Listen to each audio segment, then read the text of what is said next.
ஸ்ரீ இராமாயணம் பாகம் 28. ராவணன் சீறி விபீஷணரை கொல்ல முயன்றான். விபீஷணர் ராவணன் கையால் இறக்க வேண்டாம் என்று கருதி அனிலன், அரன், சம்பாதி என்று 4 அமைச்சர்களுடன் விண்வழியே ராமரை நோக்கிச் சென்றார். அண்ணனிடம் மன்னிப்பு கேட்டுக்கொண்டு ஜீவான்மா அறம் பொருள் இன்பம் வீடு என்று உறுதிப் பொருட்களுடன் புறப்பட்டார். ராகவா சரணம், எந்தையே சரணம் என்று விபீஷணர் உரத்த குரலில் கூறினார். அங்கிருந்த வானவர்கள் விபீஷணரை பகைவன் என்று கருதி இவனை பற்றுங்கள், ஏற்றுங்கள், கொல்லுங்கள் என்று கூறிய ஆரவாரம் செய்தன. மைந்தன், துமிந்தன் என்று 2 வானர வீரர்கள் அனுமாரின் ஏவலால் அங்கு வந்து விபீஷணரை பார்த்து, நீங்கள் யார்? இங்கு வந்த காரணம் யாது? போர் செய்ய வந்தீர்களா? சமாதானம் செய்து கொள்ள வந்தீர்களா? உள்ளதை உரைப்பீர்களா என்று கேட்டனர். விபீஷணர், நான் ராவணனுடைய தம்பி, என் பேர் விபீஷணன். ராமபிரானிடம் அடைக்கலமாக வந்திருக்கிறேன் என்று கூறினார். மைந்தன், நீங்கள் இங்கே இருங்கள், நான் ராமபிரானிடம் அனுமதி பெற்று வருகிறேன் என்று கூறிவிட்டு தருமம், ஞானம், தவம் என்ற 3 மதில்களுடன் பெருமை, பொறுமை என்று 2 வாயில்களுடன் கருணையாகிய கோயிலில் இருந்த காகுந்தனை கண்களால் கண்டு கைதொழுதான். எம்பெருமானே, இராவணனுடைய தம்பியாகிய விபீஷணன் தங்களிடம் சரணாகதி அடைய 4 துணைவர்களுடன் அடைக்கலம் என்று வந்திருக்கின்றான். அழுத கண்ணும் தொழுத கையுமாக இருக்கின்றான். உள்ளே வர அவனுக்கு அனுமதி தருவதா அல்லது அவனை விரட்டி விடுவதா? தங்கள் திருவுளம் யாதோ? உத்தரவு செய்தால் அதன்படி செய்வேன் என்று கூறினான். ராமபிரான் எந்த கருமத்தையும் தன் துணைவர்களுடன் கலந்து ஆலோசித்து செய்வதை முறை என்று கருதினார். தாமே எதனையும் செய்ய வல்லவராயினும் அறிவின் சிகரமாக இருந்தும் உடன் இருக்கும் துணைவர்களை மதித்து அவர்களை கேட்டு செய்வதை நன்மையாகும், மேலும் அவர்களை மதித்ததாகவும் ஆகும் என்று கருதினார். முதலில் சுக்ரீவனை நோக்கி, சுக்ரீவா, என் இனிய அன்பனே, ராவணனுடைய தம்பி விபீஷணன் நம்மிடம் அடைக்கலம் புக வந்திருக்கின்றான். நான் இப்பொழுது அவனை அங்கீகரிப்பதா புறக்கணிப்பதா? என்ன செய்ய வேண்டும் என்பதனை சிந்தித்து செப்புக என்றார். சுக்ரீவன், எம்பெருமானே, விபீஷணன் நல்லவன் அல்லன். ஒரு தாய் வயிற்றில் பிறந்து ஒரு முலைப்பால் உண்டு ஒரு பாயில் படுத்து வளர்ந்த தமையனை தக்க தருணத்தில் கைவிட்டு வந்தவனை நம்பக்கூடாது. பெற்ற தந்தை, தாய், மாமன், ஆசாரியன், பெண் கொடுத்த மாமன், தமையன், இந்த 5வரும் ஐம்பெருங்குருவர்கள் ஆவார்கள். இவர்கள் வணங்கத்தக்கவர்கள்.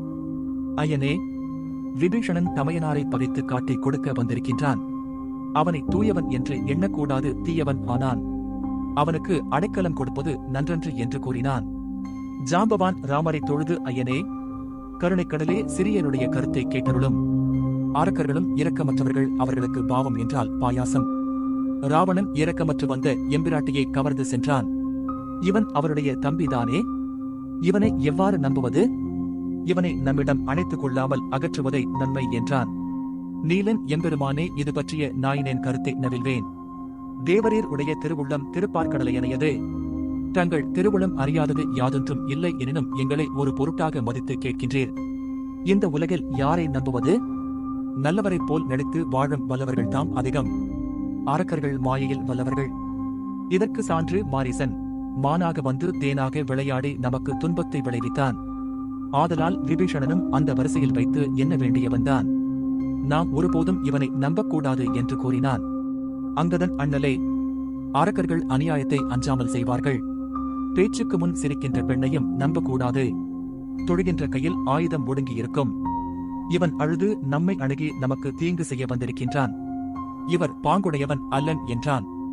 இவ்வாறு எல்லாரும் விபீஷணனுக்கு அடைக்கலம் தரக்கூடாது என்று விருத்து மறுத்து உரைத்தார்கள். இறுதியில் அறிவின் சிகரம் ஆகிய ஆஞ்சநேயர் வணக்கத்துடன் கரத்தால் வாயை மறைத்துக் கொண்டு பயபக்தியுடன் பகரத் தொடங்கினார். கருணைக்கடலே, அடியேன் உடைய கருத்தை அறிவிக்கின்றேன். அடியேன் இலங்கை சென்று எல்லாருடைய இல்லங்களிலும் எல்லாவற்றையும் கண்டவன் பேச்சை கேளுங்கள். கண்டவர்கள் பேச்சை கேட்க வேண்டாம். காணாமலேயே கண்டதாக சொல்லுகிறவர்கள் உண்டு. ஐயனே, அடியேன் இலங்கைக்கு சென்ற தேவியை தேடிய போது அரக்கர்கள் வீட்டில் மது பாட்டில்கள் ஏராளமாக இருந்தன. விபீஷணன் வீட்டில் பூஜைக்குரிய பன்னீர் பாட்டில்களே இருந்தன. விபீஷணன் பரமசாது. அவன் அசுர குலத்தில் பிறந்த அந்தணன், செந்தன்மை பூண்டவன். இப்போது சீதை உயிருடன் வாழ்வது திருசடை என்ற பெண்மணியால்தான். அந்த திருசடை விபீஷணனுடைய தவப்புதல்வி ஆகும். தந்தையைப் போல் திருசடை நற்குணவதியாக என் தாய்க்கு உதவி செய்து கொண்டிருக்கின்றாள். அன்றியும் நான் நீதி நெறிகளை இராவணனுக்கு எடுத்துரைத்த போது ராவணன் என்னை வாளால் வெட்ட வந்தான். அப்போதும் மாதரையும் தூதரையும் வெட்டக்கூடாது என்று தடுத்து அறிவுரை கூறினான். எம்பெருமானே, விபீஷணனை நல்லவன் அல்லன் என்று வைத்துக்கொண்டு வேறொரு கோணத்தில் பார்த்து சிந்தித்தால் தேவர்கள் மூவர்கள் முனிவர்கள் மற்றும் யாவரும் செய்ய முடியாத அரிய பெரிய காரியத்தை செய்வேன் என்று கோதண்டத்தை ஏந்தி இருக்கின்ற தாங்கள் ஆபத்தில் அடைக்கலம் என்று அடைந்தவனை நல்லவன் அல்லன் என்று சந்தேகிப்பது கிணற்று தண்ணீரை கண்டு சமுத்திரம் இந்த கிணற்று தண்ணீரால் நமக்கு ஆபத்து வருமா என்று ஐயுறுவது போல் ஆகும். தேவாதி தேவா, விபீஷணன் தீயவன் அல்லன், தூயவன் ஆவான். அவன் நம்மிடம் வந்து சேர்வது பாலோடு தேன் கலந்தது போலாகும். வேதமே அணைய தங்கள் திருவுள்ளம் எப்படியோ அப்படியே செய்யுங்கள் என்று கூறினார். இவ்வாறு கூறிய அனுமார் பிரம்மதேவனாலும் கணக்கிட்டு பார்க்க முடியாத அத்தனை நூல்களையும் ஆதித்தன் முன் சென்று ஓதினவர் ஆவார்.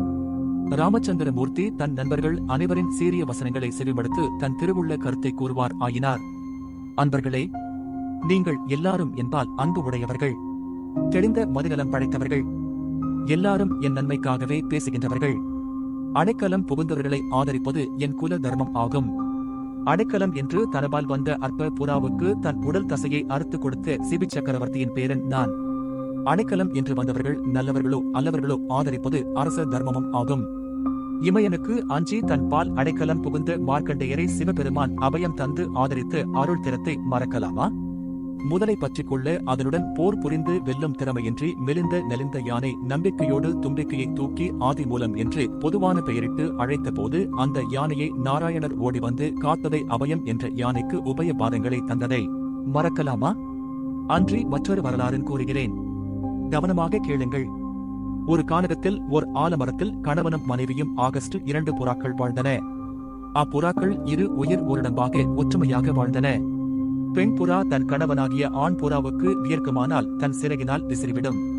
குளிர்காலத்தில் தன் கணவனை அனைத்து சூடு தந்து உதவும். அந்த புறாக்களிடம் இருந்த ஒற்றுமை மனித குலத்திலே காண முடியாது. அன்புடன் ஒன்றை ஒன்று நேசித்து இனிது வாழ்ந்தன. ஒரு நாள் ஆண் புறா உடல் நலம் குன்றி நலிவுற்று மெலிவுற்றது. பெண் புறா கணவனை பார்த்து உள்ளம் வருந்தி, என் அருமை நாயகரே, தங்கள் உடம்புக்கு என்ன வருத்தம்? தங்கள் நலம் ஒன்றே நாடும் என் மனம் தாங்கள் சுகம் இன்றி இருப்பதைக் கண்டு பெரிதும் வருந்துகின்றது. தாங்கள் கூட்டில் ஓய்வெடுத்துக் கொள்ளுங்கள், நான் சென்று இறை தேடிக் கொணர்ந்து தங்களுக்கு தருவேன் என்று அமுதம் போன்ற அன்பு வசனங்களை கூறியது. ஆண் புறா தன் மனைவியை பார்த்து, பெண்மணியே, இறை தேடி அதிக தூரம் செல்ல வேண்டாம். இந்த உலகம் மரக்கறி இருக்க புலால் உண்டு மகிழ்கின்றது. ஆடு கோழி பறவைகளுக்கும் தன் வயிற்றையே இடுகாடாகச் செய்கின்றார்கள். பதறி கதற ஆடு கோழிகளை கொன்று மென்று தின்று கடிக்கின்றார்கள். அவர்களுக்கு எல்லாம் என்ன நரகம் ஏதுமோ? பெண்மணியே, நீ அதிக எச்சரிக்கையாகச் சென்று அண்மையில் உள்ள இரைகளை உண்டு எனக்கு கொணர்க என்று கூறியது. பெண் புறா பறந்து சென்றது. ஒரு வேடன் ஒரு மரத்தின் கீழ் பொறி கடலைகளை சிந்தி வலையை விரித்து வைத்திருந்தான். சூதுவாது அறியாத பெண் புறா அந்த உணவை உண்ணும் போது சுருக்கை இழுத்து பெண் புறாவை பற்றிக் கொண்டான். பற்றிய புறாவை கூண்டில் அடைத்துக் கொண்டு வேறு விலங்குகளை வேட்டையாடி திரிந்தான். திடீரென்று மேகங்கள் கூடி இடியும் மின்னலுமாக பெருமழை பொழிந்தது. அதனால் வேடன் நனைந்து பசியாலும் குளிரினாலும் வேதனை அடைந்தான். பெண் புறாவை அடைத்து வைத்திருக்கிற கூண்டையும் வில்லையும் எடுத்துக்கொண்டு நடக்க முடியாமல் நடந்து ஆண் புறா இருக்கும் ஆலமரத்தை அடைந்தான். பசி தாகம் அவனை வாட்டின. அவன் கண்ணை மூடி அயர்ந்து விட்டான். ஆண் புறா நெடுநேரம் ஆகியும் தன் மனைவி வராமையால் உள்ளம் நொந்து புலம்பலாயிற்று. என் அன்பு பெண்மணியே, இத்தனை நேரம் ஆகியும் வரவில்லையே, நீ ஒருபோதும் வீண் காலம் கழிக்க மாட்டாயே. காலம் அறிந்து எனக்கு உணவு தந்தை உபசரிப்பாயே. என் மனம் வருந்த நடக்க மாட்டாயே.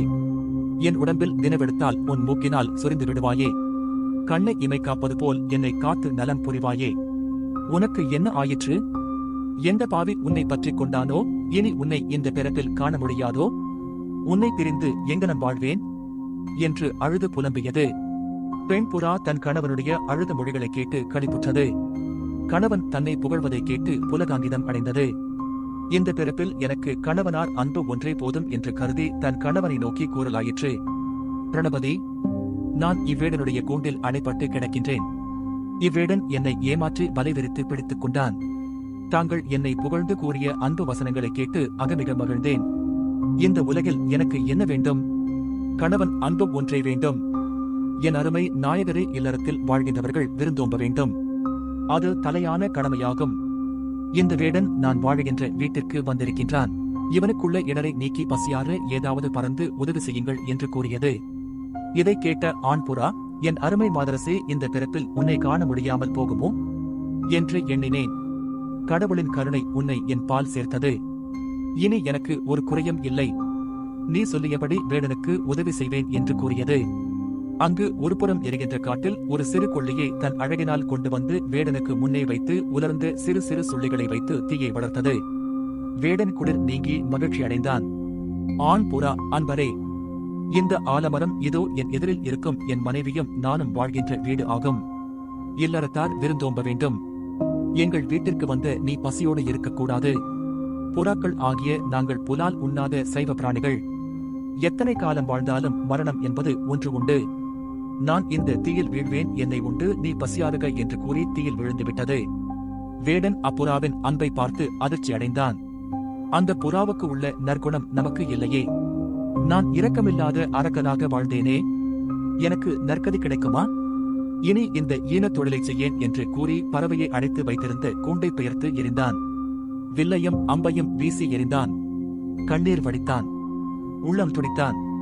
கூண்டிலிருந்து பெண் புறா வெளிவந்து வேடனை பார்த்து கூறுகின்றது, அன்புள்ள வேடனே, கணவனை இழந்து வாழ்கின்ற மானிட பெண்களைப் போல் நான் வாழ மாட்டேன். கணவன்தான் எனக்கு உயிர். அவர் மறைந்ததும் எனக்கு என்ன வாழ்வு இருக்கின்றது? நீ களைத்திருந்திருப்பாய், பசியால் இழைத்திருக்கிறாய். உன் கடும் பசிக்கு என் கணவனுடைய சிறிய உடல் போதாது. நானும் இத்தீயில் வீழ்ந்து மாழுவேன். என்னையும் தின்று திருப்தி அடைவாயாக என்று கூறி தீயில் வீழ்ந்துவிட்டது. வேடன் அந்த புறாக்களின் அன்பையும் பண்பையும் பார்த்து அதிசயம் அடைந்தான். இவை பறவைகளா? உயிர்களைக் கொன்று தின்று வாழுகின்ற நான் மனிதனா? நான் செய்த பாவங்களுக்கு என்னென்ன நரகம் உண்டாகுமோ என்று கூறி அவனும் அத்தியில் விழுந்து மாண்டுவிட்டான். அந்த 3 உயிர்களும் பொன்மேனி பெற்று புண்ணிய உலகத்தை அடைந்தன. விபீஷணனுக்கு ஏன் அடைக்கலம் தர வேண்டும் என்பதற்கு மேலும் ஒரு விளக்கம் அளிக்கின்றார் ராமர். நண்பர்களே, அடைக்கலமாக நம் இருப்பிடத்திற்கு வந்த வேடனுக்கு உதவி செய்த புறாக்களின் அன்பு எனக்கு இருக்க வேண்டாமா? தேவர்கள் பார்க்கடலை கடைந்த பொழுது அதில் ஆலகால விஷம் தோன்றி வருந்த தேவர்கள் சிவபெருமானை அடைந்த போது சிவபெருமான் ஆலகால விஷத்தை உண்டு நீலகண்டனானதை நாம் சிந்திக்க வேண்டாமா? அத்திருவருளை வந்திக்க வேண்டாமா? ஒருவன் அபயம் என்பவருக்கு அருளவில்லையானால், உள்ளத்தை பிறருக்கு ஈயவில்லையானால் தர்மத்துக்கும் ஆண்மைக்கும் என்ன பெருமை உண்டு? சிந்தியுங்கள்.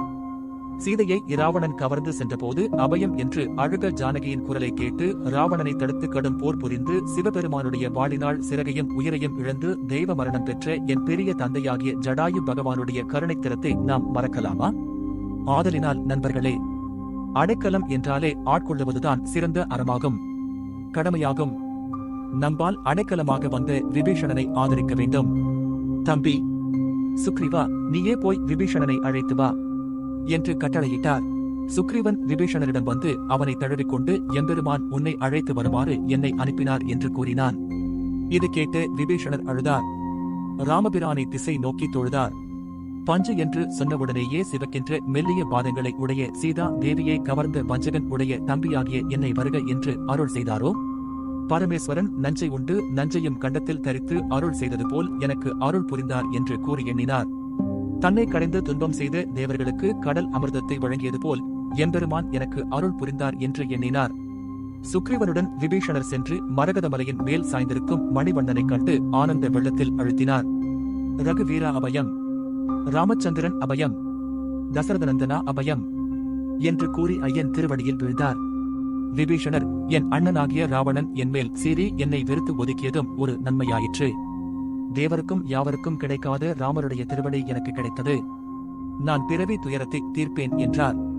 ராமர், விபீஷணா, இன்று முதல் நீ எனக்கு தம்பியாகும். தசரத சக்கரவர்த்திக்கு ராமன், பரதன், லட்சுமணன், சத்ருக்னன் என்ற 4 புதல்வர்கள் உண்டு. குகனுடன் 5 புதல்வர்கள் ஆனோம். சுக்ரீவனோடு 6 இப்பொழுது உன்னுடன் 7 உன் தந்தையாகிய தசரதனுக்கு புத்திர பாக்கியங்கள் அதிகரிக்கின்றன என்று கூறி விபீஷணனுடைய தலையில் திருமுடியை சூட்டி, நீ இலங்கைக்கு அரசனாக ஆட்சி புரிவாயாக என்று அருள் புரிந்தார். தம்பி விபீஷணா, நீ இலங்கையை வேதம் உள்ளளவும் ராமன் என்ற என் பேர் உள்ளளவும் சிரஞ்சீவியாக இருந்த ஆட்சி புரிவாயாக என்றார். விபீஷணர், எம்பெருமானே, தேவரீர் உடைய திருவடி பாதுகையை எனக்கு சூட்ட வேண்டும் என்று வேண்டினார். அதுபடியே பெருமான் சூட்டினார். விபீஷணர் பாடி வீட்டை வலம் வந்து மகிழ்ந்தார். ராமச்சந்திரமூர்த்தி கருணைக்கடல். உலகில் உள்ள எல்லா உயிர்களையும் தன் உயிராக எண்ணுபவர். ஆன்மநேய ஒருமைப்பாடு உடையவர். எல்லோரையும் சகோதரராக எண்ணுபவர். வடக்கோடி கங்கை, தென்கோடி இலங்கை. வடக்கே கங்கை கரையில் ஒரு தம்பி குகன். தெற்கே இலங்கையில் ஒரு தம்பி விபீஷணன், வடகோடியில் ஒரு தம்பி, தென்கோடியில் ஒரு தம்பி என்றதனால் இடையில் உள்ள அனைவரும் தம்பிகள் என்பது பொருளாகும். பின்னர் விபீஷணரை அழைத்து தம் அருகில் நிறுத்தி, விபீஷணா, இலங்கையை பற்றி அறிய விரும்புகின்றேன், அதனை எனக்குச் சொல்லுக என்று கேட்டார். விபீஷணர், பெருமானே, ஆதிசேஷனுடன் நேர்ந்த பல பரீட்சையினால் மேருகிரியில் இருந்து பறித்துவிட்ட மலை சிகரமே இலங்கையாகும். அது வளமையான தீவு. ராவணன் இதனை ஆட்சி புரிகின்றான். 4 வாயில்களிலும் கோடிக்கணக்கான அரக்கர்கள் காவல் புரிகின்றார்கள். ஆஞ்சநேயர் இலங்கைக்கு வந்து அசோகவனத்தை அழித்தார். ஜம்பு மாலியை வதைத்தார். பஞ்சசேனாதிபதிகளை பஞ்சாக நொறுக்கினார். ராவணனுடைய கடைசி குமாரனான அக்ஷகுமாரனையும் நிலத்தில் தேய்த்து அழித்தார். இலங்கைக்கு தீ வைத்து அழித்தார். ராவணன் முதலியோர் 7 நாள் விமானத்தில் பறந்து வானத்தில் தங்கினார்கள். அனுமார் செய்த போர் திறத்தை யாராலும் சொல்ல முடியாது என்று விபீஷணர் கூறினார். இதைக் கேட்டு அனுமாரை அருட்கண்களால் பார்த்து, ஆஞ்சநேயா, என் வில் திறத்தை உலகம் உணரும் பொருட்டு இலங்கையையும் அசுரரையும் மிச்சமாக வைத்தனை போலும். இப்போது ஆட்சியில் உள்ள பிரம்மதேவர் தம் ஆட்சி காலம் முடிவுற்ற பின் பிரம்மதேவராக ஆட்சி புரிவாய் என்று பிரம்மபதத்தை தந்தருளினார். தொடரும்.